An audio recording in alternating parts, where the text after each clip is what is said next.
estimados estudiantes, les doy la bienvenida a la sesión en donde vamos a compartir sobre la experiencia curricular de evaluación de los aprendizajes y psicopedagogía. Como bien sabemos, la evaluación es un tema bastante interesante, pero es necesario seguir en la reflexión permanente.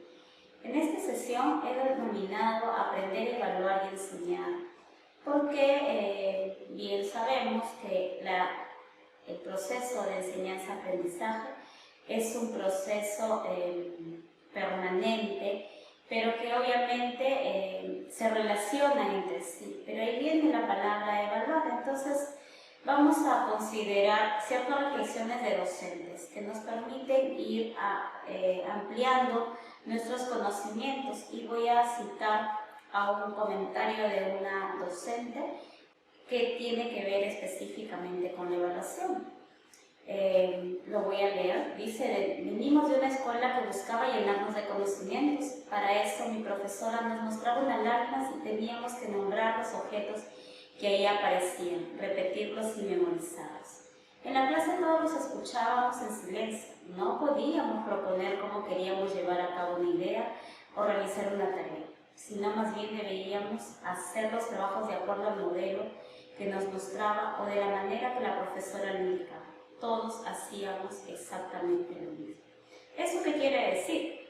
Que quizás hemos evolucionado en el tiempo, hemos avanzado en edad quizás, pero no hemos cambiado nuestras formas de enseñar. Este es un caso actual en donde muchas de las docentes o de los docentes siguen teniendo esa estrategia. Entonces, vemos que las formas de enseñar no han cambiado, a pesar de que nuestros estudiantes son otros. Siendo así, vamos a tener en cuenta que la evaluación parte de una situación, pero que va a permitir desafiar a nuestros estudiantes. Es decir, no solamente vamos a ver cómo es que el estudiante se encuentra, sino vamos a ayudar a que pueda lograr desempeño. Considerando ciertas teorías, y vamos a citar a quien habla de la teoría basada en el enfoque sociocultural, que es Vygotsky, menciona que el estudiante para aprender se centra en tres zonas. La zona de desarrollo actual, que tiene que ver con los saberes que él tiene, los saberes previos, por decirlo así. La zona de desarrollo próximo es donde nosotros vamos a generar una situación desafiante para que pueda aprender, y la zona de desarrollo potencial, que vendría a ser la articulación de sus conocimientos previos con lo dado por el docente o permitiendo la gestión de sus aprendizajes a los estudiantes, y es a lo que van a lograr. ¿Por qué hemos considerado esto? Porque la evaluación debe ser un constante desafío en el estudiante para generar tres situaciones importantes bajo un enfoque en pro del desarrollo de competencias. Esto me lleva a determinar que hay tres condiciones para que la evaluación se dé basada en situaciones desafiantes, retadoras, y que obviamente la evaluación no sea para desarrollar aprendizajes netamente cognitivos, sino para llevarlo a nuestra vida cotidiana. Entonces, una de las condiciones es que durante todo el proceso de la práctica docente o del proceso de enseñanza-aprendizaje se dé la retroalimentación. La retroalimentación como una exigencia ahora dentro de las aulas, considerada como una práctica pedagógica a través de la cual se va a brindar información al estudiante, que le va a servir ¿para qué? Para mejorar sus aprendizajes. Esta retroalimentación puede ser espontánea, cuando vemos en el grupo de nuestros estudiantes que de repente necesitan conocer más o reforzar el desempeño que hemos precisado dentro de la propuesta del propósito de aprendizaje, o también se puede dar de manera formal, cuando nosotros como docentes vamos a planificar qué información vamos a ofrecer y de qué manera lo lograra. Esto me lleva a considerar que el docente no puede quedarse cruzado de brazos, porque hay la necesidad de una formación continua, es decir, ir innovando nuestro conocimiento, tener esa apertura para cambiar nuestras formas de enseñar, pero también nuestras formas de evaluar, porque básicamente muchos de nosotros consideramos, aún en este tiempo, que la evaluación me va a permitir una calificación, una nota, pero no.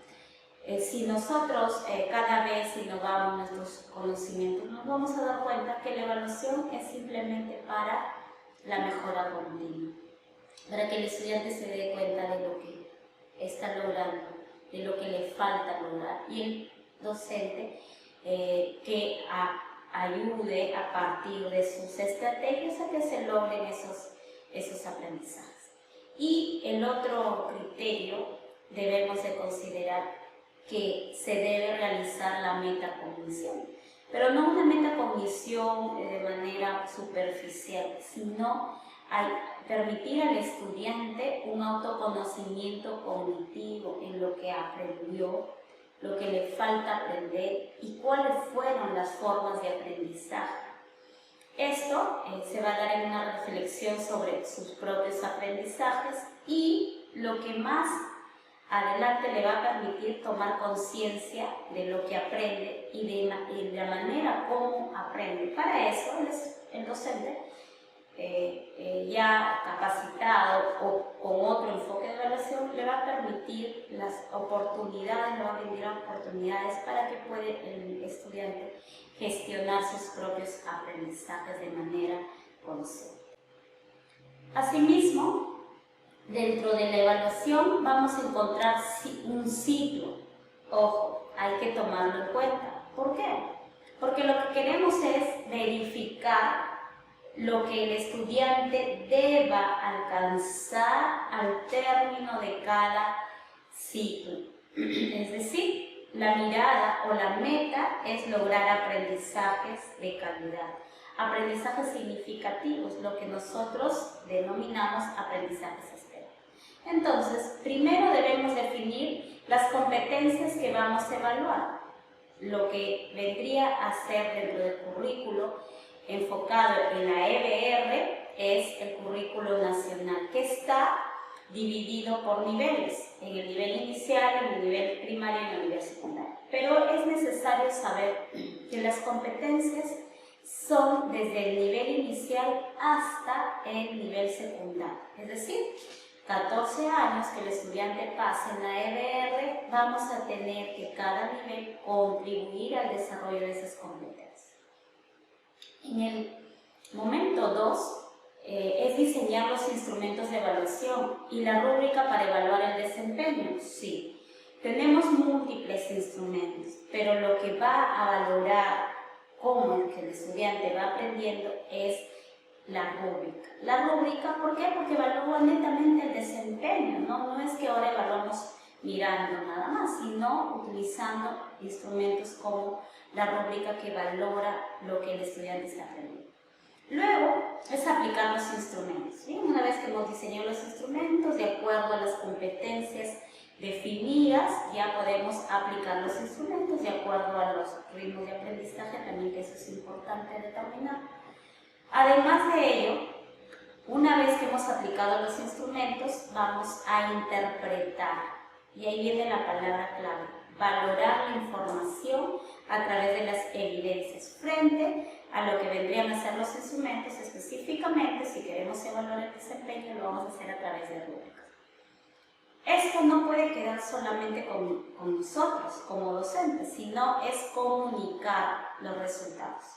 Anteriormente solamente le comunicábamos a los padres de familia, pero los padres de familia a veces no tienen el tiempo adecuado para poder hacer la retroalimentación. Entonces, los aprendizajes solamente eran logrados en el aula.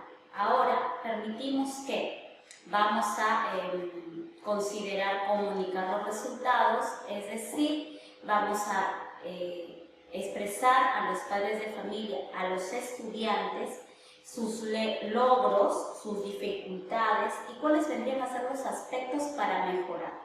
Y también esto se tiene que dar a nivel individual, pero también vamos a generar a través de nuestra práctica pedagógica estrategias que vamos a permitir que el estudiante a nivel individual y grupal puedan identificar sus logros, pero también puedan saber hacia dónde tienen que llegar. Y el otro paso es tomar decisión. Esto en realidad es una mirada diferente, ¿no? Lo que me va a permitir a mí mejorar el propio proceso de aprendizaje para que yo como docente pueda reajustar mi planificación. De repente yo en mi práctica soy bastante ambicioso y considero muchas estrategias, pero que no están orientando al logro de las competencias.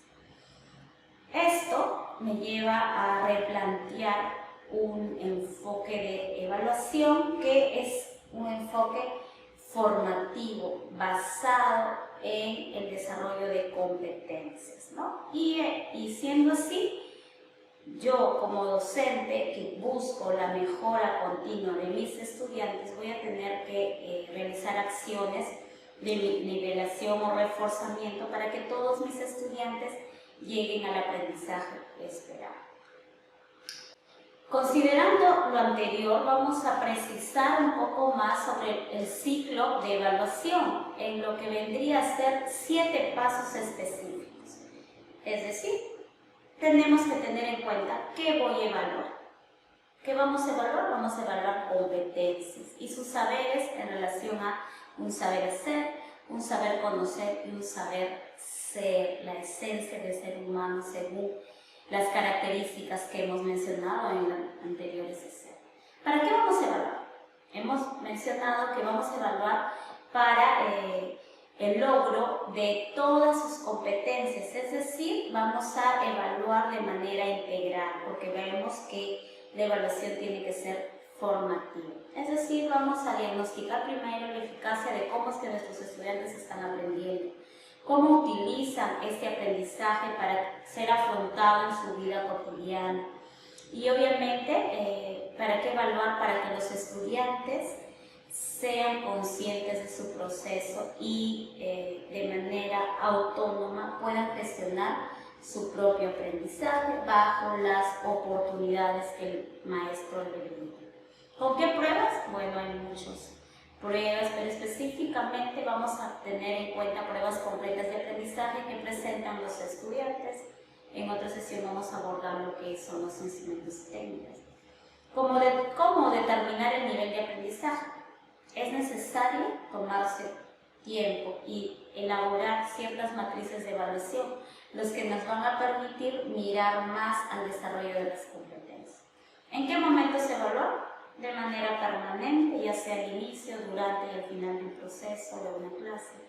¿Con qué estrategias? Las estrategias activas, las metodologías activas, con pruebas, con portafolio, con diferentes instrumentos que me permiten evidenciar el logro de los aprendizajes de mis estudiantes. ¿Y cómo informar? A partir de la retroalimentación con base en el nivel de aprendizaje alcanzado, ya sean por los logros y los aspectos que mis estudiantes deben mejorar. Si queremos citar, y sugiero la lectura obligatoria de Sergio Tobón, en donde habla de la evaluación bajo un enfoque socioformativo. Entonces, hemos hablado de competencias, según nuestro enfoque de competencias, lo que queremos evaluar son las competencias. Tenemos que deslindar términos. Muchos autores han definido las competencias, quizás hay mucha información sobre competencias, pero es entender que las competencias, las capacidades y los desempeños y los estándares tienen que responder a un perfil de egreso. Es decir, en la EBR el estudiante pasa por 14 años estudiando, pero sin embargo a veces no logra ciertas competencias que le permiten desempeñarse de forma autónoma, proactiva, reflexiva y crítica en su vida cotidiana. Entonces, hablamos de la competencia como una facultad de combinar un conjunto de capacidades. Sabemos que el estudiante tiene muchas capacidades, pero que a veces, por múltiples cosas, no le permitimos el desarrollo de las mismas. Las capacidades son recursos para actuar de manera competente. Siendo así, podemos también tener en cuenta que la competencia es un saber actuar de manera pertinente en un contexto cualquiera. Y los desempeños son descripciones específicas de las competencias, lo que está apuntado a un estándar de aprendizaje. Y los estándares son descripciones del desarrollo de la competencia. Es necesario enfatizar que los estándares se evalúan al término de cada ciclo. ¿Eso qué quiere decir? Según el nivel, se va evaluando al término de cada ciclo. Por ejemplo, en el nivel primario tenemos el tercer ciclo, cuarto ciclo, quinto ciclo. Entonces, yo voy a evaluar el estándar al quinto ciclo, lo que corresponde al sexto grado de primaria. Y hay una secuencia que todo docente debe considerar. ¿Por qué? Porque si nosotros no cambiamos nuestras formas de actuar en el aula, simplemente vamos a seguir evaluando de la misma forma que nos evaluaron. Una evaluación bastante intimidadora, bastante punitiva, y eso ya no es, porque hay que valorarnos como personas. Cuando la evaluación es intimidadora o punitiva, no genera aprendizaje. Entonces, el primer paso es comprender la competencia y evaluar. Para eso es importante el análisis de las competencias que nuestros estudiantes deben alcanzar en cierto periodo. El segundo paso es analizar el estándar del aprendizaje del ciclo, ya les mencioné un ejemplo. El otro paso es seleccionar o diseñar situaciones significativas para garantizar aprendizajes significativos que apunten a los aprendizajes esperados. El otro paso, el cuarto paso, es utilizar criterios de evaluación para construir instrumentos. No puedo tener en cuenta criterios que no estén relacionados con mis desempeños. El quinto paso es comunicar a los estudiantes los criterios. El estudiante en la clase tiene que saber cómo es que va a ser evaluado, con qué criterios va a ser evaluado, para que ya él mismo sea consciente de gestionar sus aprendizajes y poder alcanzar el aprendizaje esperado. Luego, en el sexto paso es valorar el desempeño actual. Quizás no todos van a lograr el mismo nivel, pero por eso es la evaluación formativa la que me va a ayudar a aprender a valorar lo que el estudiante puede hacer. Y el último paso, pero que esto se da de manera permanente, transversal, es retroalimentar y ajustar la enseñanza, lo que vendría a relacionarse con una de las características, la toma de decisiones, para que yo a través de mis mejoras de estrategias pueda identificar cuáles me han ayudado, cuáles han ayudado al estudiante para que logre los aprendizajes esperados. Muy bien, nos vemos en la otra sesión. No se olviden de revisar el aula virtual. Hasta la próxima.